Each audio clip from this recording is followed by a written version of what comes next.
It was a Saturday evening when I found out. The storm had already been brewing for weeks, but I hadn't seen it coming. Maybe I was too busy with my own life.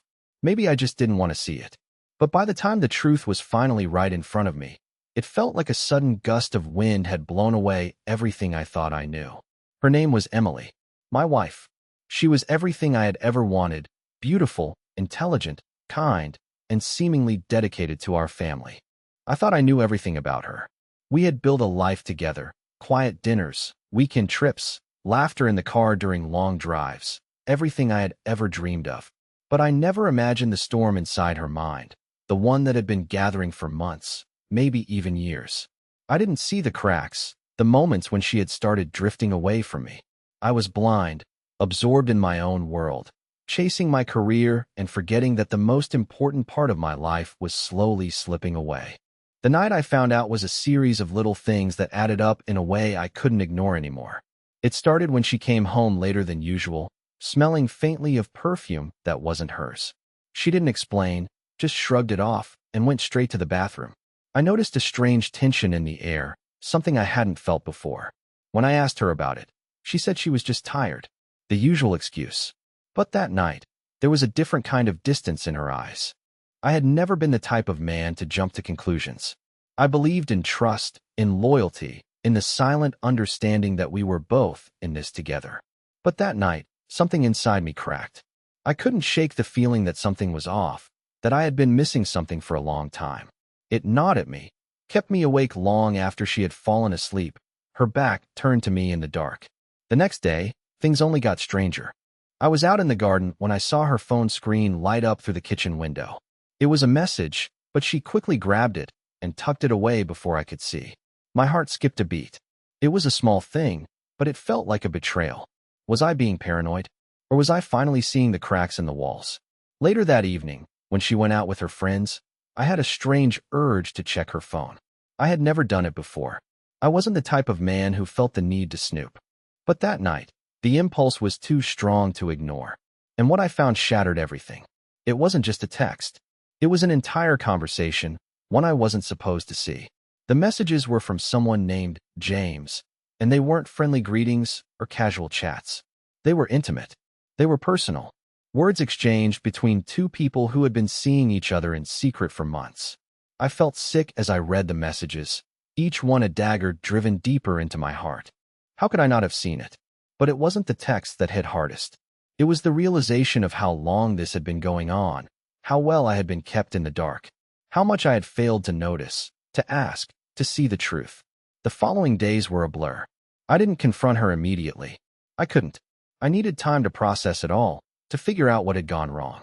My mind was racing, questions swirling, each one leading me deeper into the abyss. I had to know the full extent of the betrayal. I had to understand what had happened to my wife, to the woman I had trusted, loved, and built a life with. It wasn't until I found the letter that I understood. It wasn't addressed to me. It wasn't even meant for my eyes. But I found it, hidden beneath a pile of old papers in our office, buried in a way that seemed almost intentional. The letter was from James, and it was a goodbye letter. "I never wanted to hurt you, Emily," it began. "But I think we both knew this was coming. I never wanted to be the one to walk away first, but you made it impossible to stay. You knew it was over long before I did. You were always waiting for something, someone else to fill the void you couldn't admit was there. But I saw it all. I knew from the start. And I still understand. I don't hate you, but I can't be the one to wait anymore. This is my silent farewell." I read the letter over and over again, each word sinking in deeper. It wasn't just the affair. It wasn't just the betrayal. It was the truth I hadn't been ready to hear. The truth that Emily had known all along. She had been waiting for this moment, for someone to break the silence. And in her silence, I had been the one who failed to listen. I had been the one who had ignored the signs, who had convinced myself that everything was fine when it clearly wasn't. I never realized how much he understood, how much he knew about her, about us, until I read his silent farewell. It wasn't just a goodbye from him. It was her goodbye, too. And for the first time, I saw everything. The pieces fell into place, and I realized that the storm I had felt coming for so long had already passed. The silence was the loudest part of it all. I didn't confront Emily immediately after finding the letter. Part of me was still in denial. I wanted to believe it wasn't real, that I had misunderstood something, that it was all just a horrible mistake. But the more I replayed the words in my head, the clearer it became. This wasn't some momentary lapse, some impulsive act. No, this was calculated. The night after finding the letter, I couldn't sleep. My thoughts were a jumble of confusion, hurt, and rage. I wanted answers, but at the same time, I wasn't sure I wanted to hear them. I kept imagining her with James. How long had this been going on? The idea of them together was enough to make my stomach turn. I kept picturing her face when she thought I wasn't looking. There had always been a certain distance between us, but I had been too blind to see it. Days passed, and I tried to focus on work, but the weight of the betrayal was too heavy. I began to notice the little things. The way Emily looked at her phone when I was nearby, how she started keeping secrets behind closed doors, how she always found an excuse to leave when I suggested we spend time together. The truth was always right in front of me, but I had been too focused on the wrong things to see it. Then came the call from James. I had been expecting it, but I wasn't prepared for it. The phone rang late one evening, just as I was settling in for bed. The caller ID flashed his name, and my heart dropped. I had no idea how he got my number, but I knew this was the moment. I hesitated before answering. Part of me wanted to pick up the phone, to confront him, to demand answers. But I just wasn't ready. It was as if I needed to hear his voice one last time, to hear the final confirmation of what I had already known. I pressed the green button. Dan. James's voice was calm, almost too calm. We need to talk. I wanted to hang up. I wanted to ignore him, to pretend like nothing was happening, but I couldn't. It was as if my entire body was screaming for closure, for some form of understanding. What do you want, James? I asked, my voice tight. I never meant to hurt you, he started. I thought I could just walk away quietly, but now I realize that would have been a lie. I understand everything, Dan. I understand the loneliness, the silence, the things that were never said. You were too caught up in your world to see what was happening right under your nose. His words cut through me like a blade. I wanted to yell at him, to ask how he could do this to me, but I stayed silent. I thought you were my friend, I said, my voice barely a whisper. I was, he responded, but things changed. I knew you wouldn't understand, and maybe that's why I never told you. But I can't pretend anymore. You have to know the truth. I sat there, holding the phone, my mind racing. Was he really apologizing? Or was this just some kind of sick justification for everything he had done? James, I said, trying to keep my composure. You've already said enough. I don't need your apology. But he wasn't done. You deserve to know, Dan. I never intended for things to go this far. But you have to understand something. Emily was already gone long before I came into the picture. She had been drifting for months, maybe longer. I just happened to be there when she needed someone to understand. His words hit me harder than I expected. Emily had been distant, yes, but I never imagined it was so bad. I had always assumed she just had her moments, her off days. But now, hearing James's voice, the truth was undeniable. Emily had made her choice. She had found solace in someone else, someone who could give her what I couldn't. I don't blame her, James continued. I don't even blame you. But you have to see it for what it is. She was never going to come back to you. The line went silent for a moment. I wanted to say something, to scream, but I was too stunned to respond. I'm sorry, Dan, James said quietly. I really am. With that, he hung up. I sat there, staring at the phone in my hand. The silence that followed was deafening. In that moment, I realized that James wasn't just apologizing for his actions. He was offering something far more dangerous, the truth. The kind of truth I wasn't ready to face. Emily had been gone for a long time, and I had been too blind to see it. That night, I made a decision. I had to confront her, to hear it from her own lips. But when I walked into the living room, where she was sitting, I found myself frozen in place. Her eyes met mine, and I saw something in them, something I hadn't noticed before. There was a resignation, an acceptance of what had already happened. Dan, we need to talk, she said, her voice trembling. I nodded, my heart pounding in my chest. This was it, the moment I had been avoiding. But even as she spoke, I couldn't shake the feeling that I had already lost her. The storm had already passed, and now I was left standing in the silence, trying to piece together a life that no longer made sense. I never realized how much James had understood, how much he had seen, until I heard his silent farewell. And in that moment, I understood everything. I wasn't ready for the conversation. I knew I should have been. But how could anyone be prepared for something like this? Emily had been my world for so long, and yet, there I was, staring at her like a stranger. She sat across from me, her hands folded neatly in her lap, her expression unreadable. Dan, I don't know where to start, she said softly, her voice barely a whisper. There's so much I've kept from you. Things I should have told you a long time ago. I wanted to speak, to ask her how she could let it go on for so long, how she could lie to me day after day. But the words wouldn't come. Instead, I just sat there, waiting for her to continue. I needed to hear it all. I needed the closure, even if it shattered me. She took a deep breath. I never meant for things to end up like this, she said. But, Dan, there's only so much one person can carry. I felt a wave of confusion. What did she mean? What had she been carrying? It wasn't like we hadn't shared our burdens before. We were a team, weren't we? Emily, I started, but she held up a hand, signaling for me to wait. I'm so sorry. I should have told you about James. About everything, she said, her voice trembling. But I couldn't. I was scared. I thought if I didn't say it out loud, maybe it wouldn't be real. Her words hit me like a punch to the gut. James. It wasn't just an affair. It was more than that. She had built a life with him, a secret life that I had never suspected. How long had this been going on? How long had I been so blind? She paused, and for a moment, I thought she might be trying to find the right words. But then she spoke again, her voice barely audible. I never wanted to hurt you, Dan. But I don't think you'll ever understand. Not really. I didn't know what to say. Part of me wanted to scream at her, to demand answers for every lie, every moment I had trusted her when I shouldn't have. But the other part of me, the part that had loved her for so long, just wanted to hear the truth, no matter how much it hurt. There's nothing to understand, Emily, I said quietly, my voice shaking. You've already made your choice. You've been living it, and I've been too blind to see it. She looked at me, her eyes filled with guilt. I didn't want to leave you, Dan.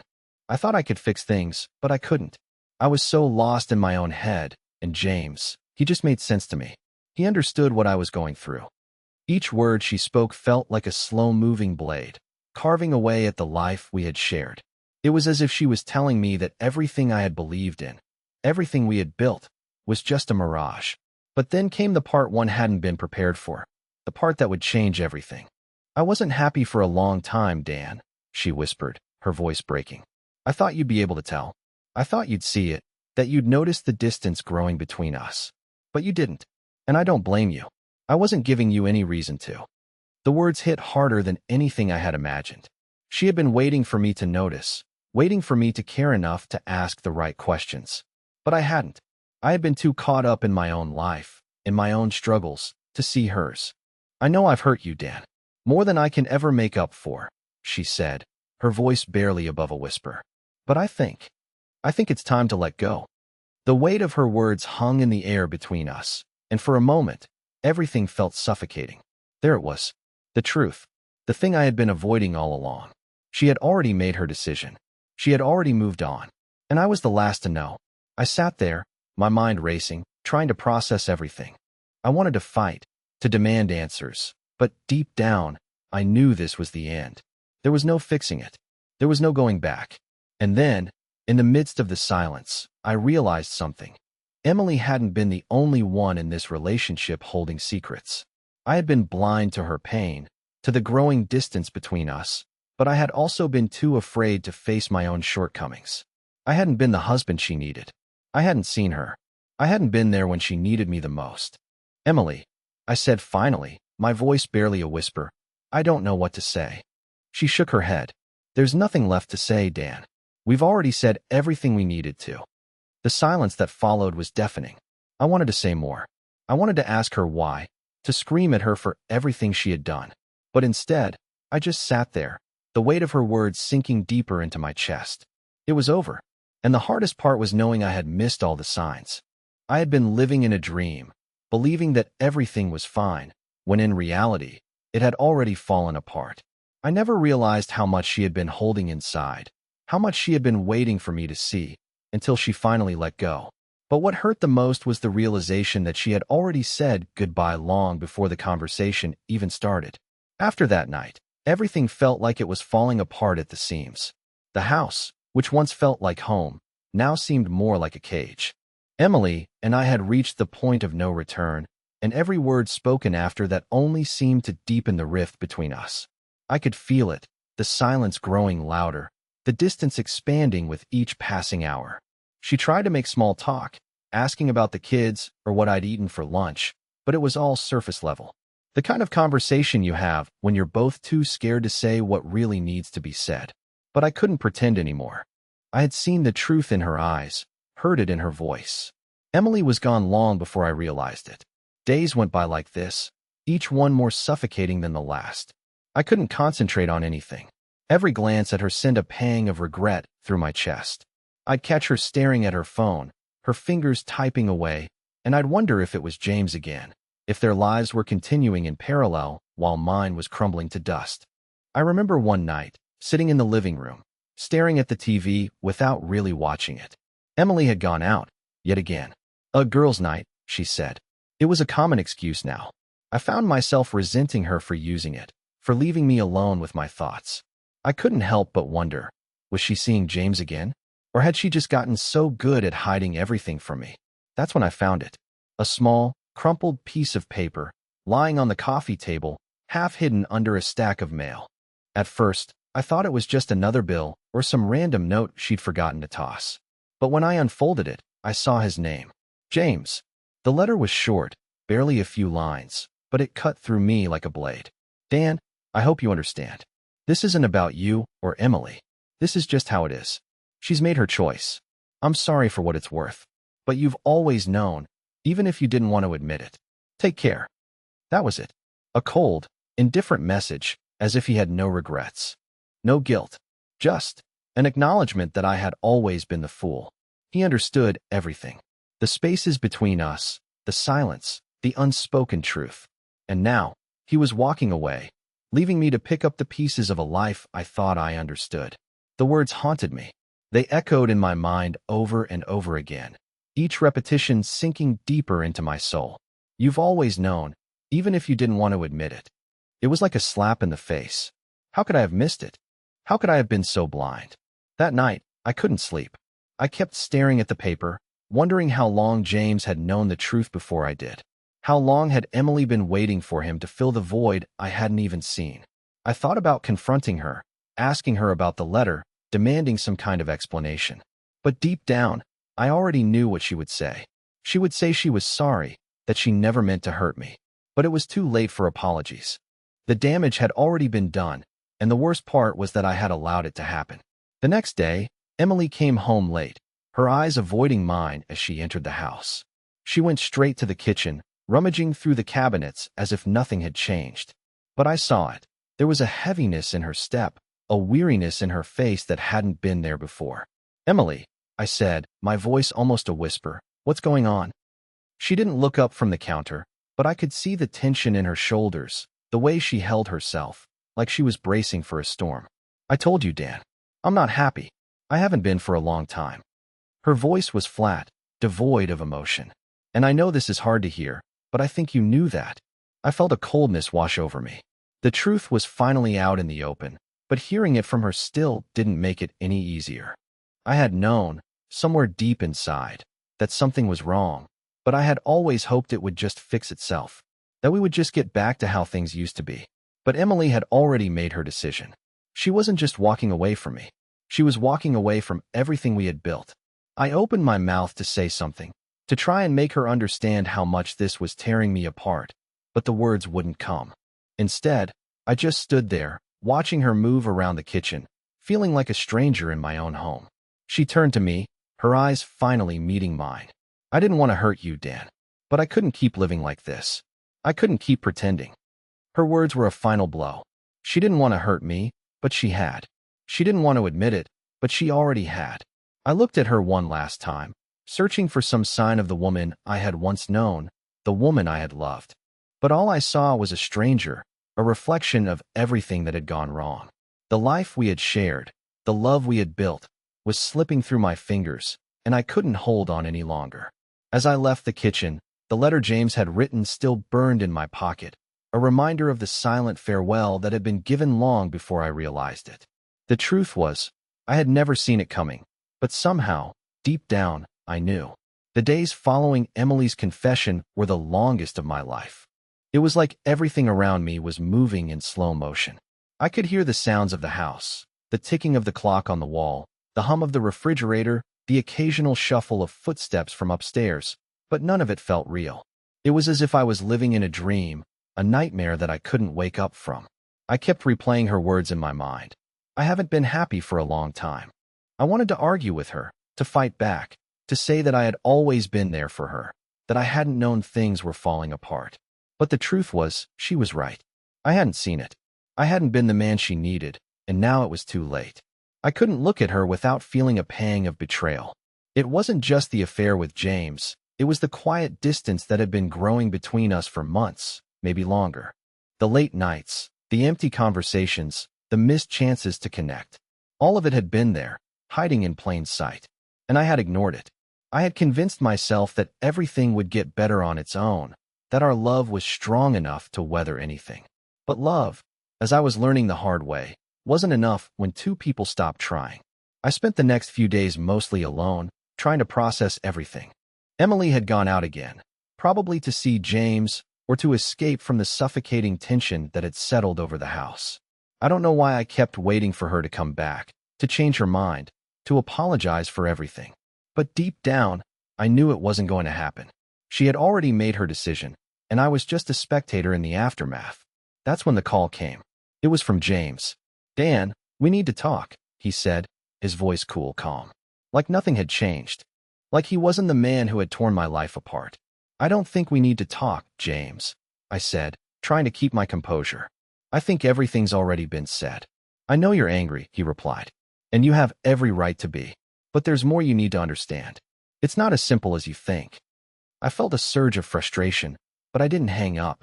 Something in his voice kept me on the line, like he knew more than I did. "What's there to understand?" I asked, my voice shaking. "You took my wife. You lied to me. What else is there?" James was quiet for a moment. "You don't get it, do you?" he said finally. "This wasn't just about me and Emily. This was about everything. About how you've been too busy with your own life to see what was really going on. She didn't leave you because of me. She left because you stopped being there for her." His words hit me like a punch to the gut. I wanted to argue, to tell him he was wrong, but I couldn't. He was right. I had been so wrapped up in my work, in my ambitions, that I hadn't seen the cracks forming in our relationship. I hadn't listened when she needed me the most. "You don't know everything, James," I said, my voice barely above a whisper. "You don't know how much I've tried, how much I've given. You don't know what it's like to watch everything you've built fall apart." "I know, Dan," he said softly. "I know better than you think. But you have to understand, she wasn't happy. Not because of me, but because of you. And it's been like this for a long time." There was a finality in his voice, a sense of closure that I couldn't escape. I didn't want to hear it, but I had no choice. This was the reality now. I had lost her, and I had lost myself in the process. When I hung up the phone, the weight of his words settled in my chest, suffocating me.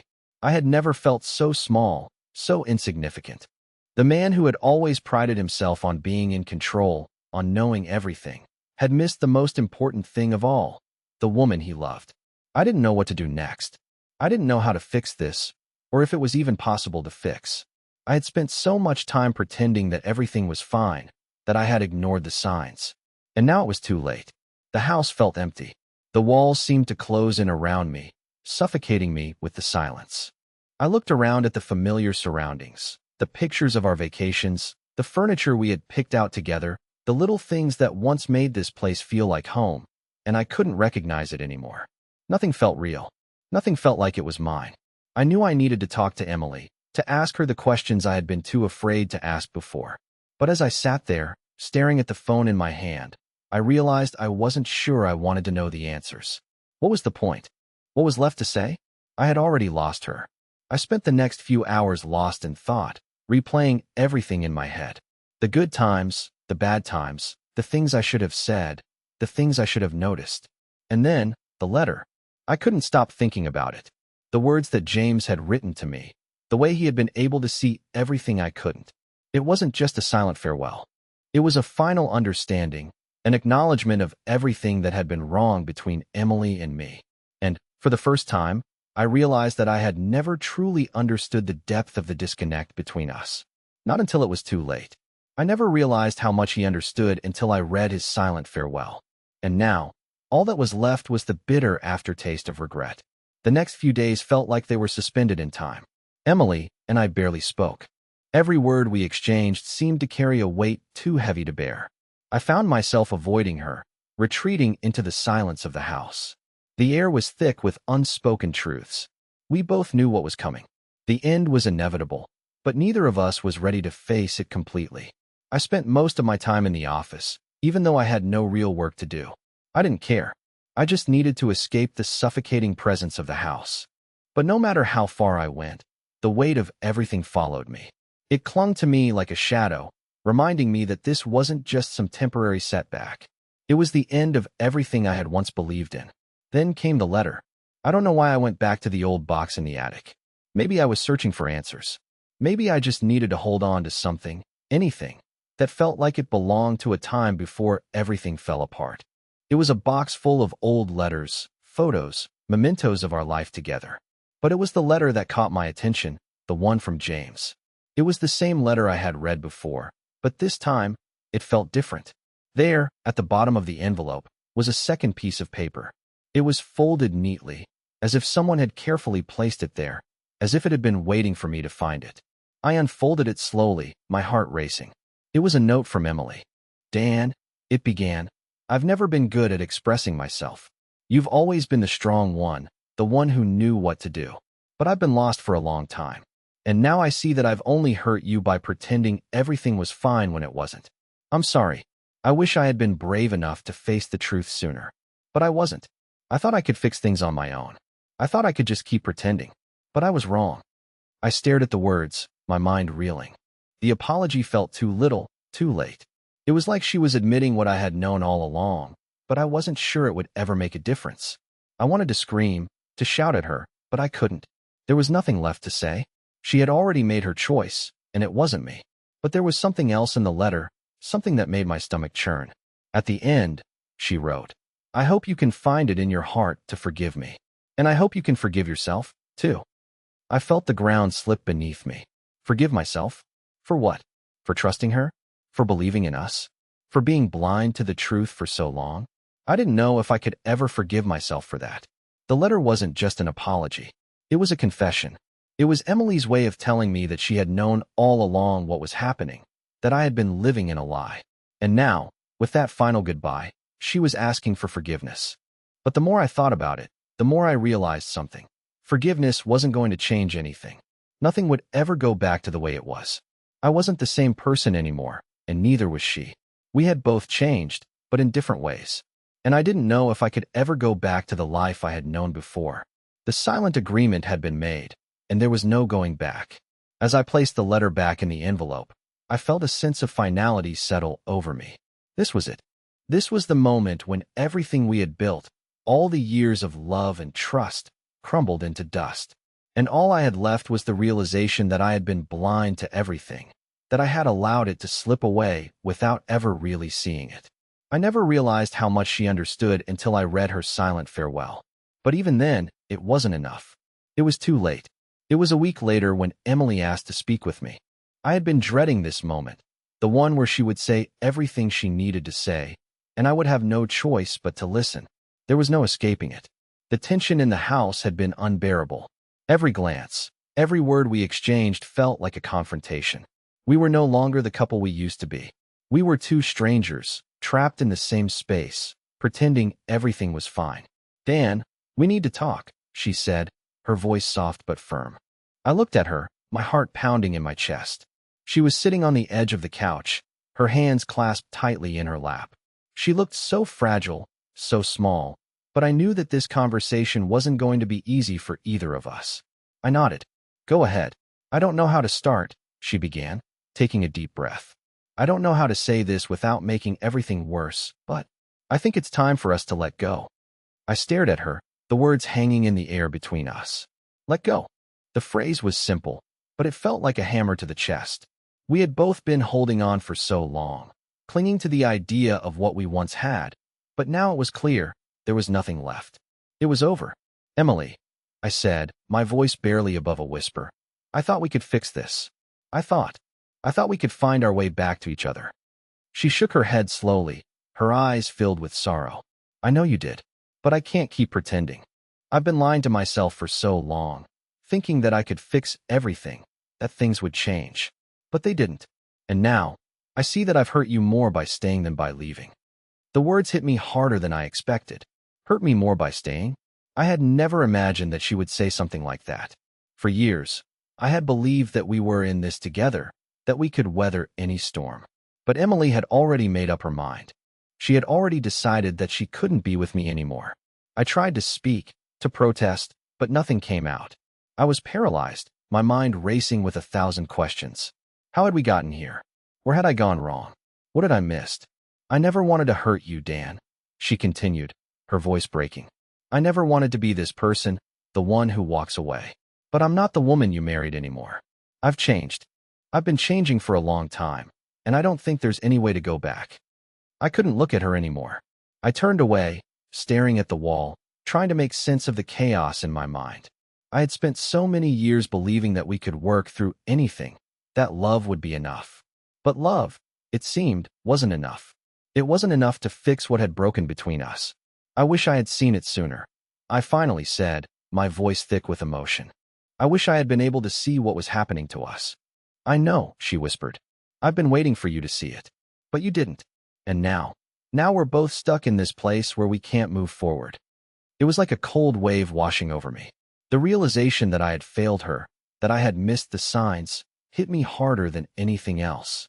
I had been so consumed by my own life, by work, by everything that I hadn't even seen her slipping away from me. I hadn't been there when she needed me. I hadn't listened when she was trying to tell me how much she was hurting. I've been so selfish, I whispered to myself, more than to her. I should have seen it. I should have paid attention. I don't blame you, she said, her voice gentle. We're both to blame. But that's why this has to end. Because if we keep holding on to something that's already gone, it will only hurt us more. Her words were final, but they didn't feel like a relief. There was no satisfaction in the truth, no sense of peace, only the crushing weight of everything we had lost. Are you sure? I asked, even though I knew the answer. Are you really sure that this is the only way? She nodded, her eyes filled with tears. Yes, I think it's the only way we can both move on. It's the only way for us to heal. I wanted to scream. I wanted to beg her to stay, to fight for what we had, but I couldn't. I knew she was right.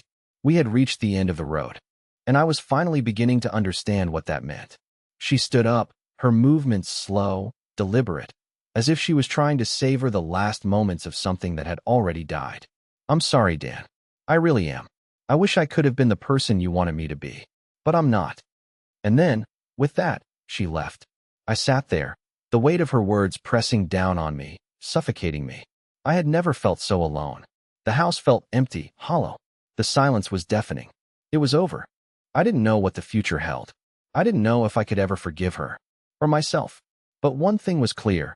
I had never realized how deeply she had understood everything until I read her silent farewell. And by then, it was too late to change anything. The days following Emily's departure were a blur, but something inside me shifted. For the first time in what felt like years, I began to see clearly. The weight of the past had been lifted, but with it came the responsibility to rebuild my life. I couldn't let myself wallow in the ashes of what was lost. I had to move forward. I threw myself into my work, using it as a tool for recovery. But it wasn't just work that kept me going. Slowly, I started reconnecting with the world around me. Friends I had neglected, hobbies I had abandoned. I began to rediscover the person I had lost along the way. The man I used to be before everything became about trying to hold on to something that was already slipping through my fingers. But even with all the progress, I couldn't ignore the feeling of justice that started to grow inside me. Emily had made her choice, and I had accepted it. But as time went on, I began to realize that I wasn't the only one who had been betrayed. She had ruined our lives, but she wasn't going to get away with it. I never planned to seek revenge. That was never my style. But sometimes, life has a way of balancing the scales, even when we least expect it. It was a few months later when I ran into James again. I hadn't seen him since that fateful phone call, and I had no interest in speaking to him. But fate had other plans. We bumped into each other at a charity event. I saw him from across the room, looking just as smug as ever. He hadn't changed, still that air of superiority, that belief that everything he touched was gold. The moment our eyes met, I knew he saw me too. His face tightened, but I could see the fear in his eyes. I walked over to him, a calmness in my steps that made him uneasy. "James," I said, my voice steady but carrying weight, "it's been a while." He offered a tight smile, trying to act casual. "Dan, good to see you, man. How have you been?" I looked at him, taking in his facade. "Funny you should ask. I've been doing better than ever. But I'm curious, how's Emily? Still living the life you two built behind my back?" His smile faltered, and for a brief moment, I saw a crack in his armor. "Look, Dan." "Save it." I interrupted, my voice cold. "I don't need your excuses. But you should know something. She's not the person you think she is. And trust me, I've got a front row seat to the fallout of your little affair. I've moved on, but you won't be so lucky. Karma has a way of catching up to people like you." James' face turned pale as he realized the implications of what I was saying. He had thought everything would just go on as usual, that the fallout from his actions would never come for him. But he had no idea how much I had learned during these past few months. "You're right about one thing," I said, my tone turning sharper. "She's already paid the price for what she did to me. And now you'll pay for what you did to her. You see, Emily isn't the same woman you think you've won. She's unraveling, James. And you'll be there to watch it all." James seemed to shrink in front of me, his confidence slipping away. But I wasn't done. I leaned in, my voice quiet but filled with certainty. "Your little world? It's about to come crashing down. And I'll be watching from the sidelines, knowing you'll never get the peace you thought you deserved." I turned and walked away, leaving him standing there, his face now drained of color. I didn't need to see the aftermath. I knew it was coming. I had let go of the bitterness and anger, but that didn't mean I wouldn't let the universe take its course. The months that followed proved me right. James' life unraveled just as I had predicted. His relationship with Emily started to fall apart, not because of me, but because Emily had finally faced the reality of what she had done. She had been so sure of herself, thinking that she could find happiness in the arms of someone else, but all she found was emptiness. James wasn't the answer to her problems. In the end, she realized that her own mistakes had created a life she could never escape. As for me, I found peace, not just with the situation, but with myself. I didn't need Emily's approval or James' validation. I had become someone stronger, someone who could face the truth without crumbling under its weight. The path ahead was mine to walk, and I knew that I had finally freed myself from the chains of the past. And that, in itself, was the most satisfying revenge.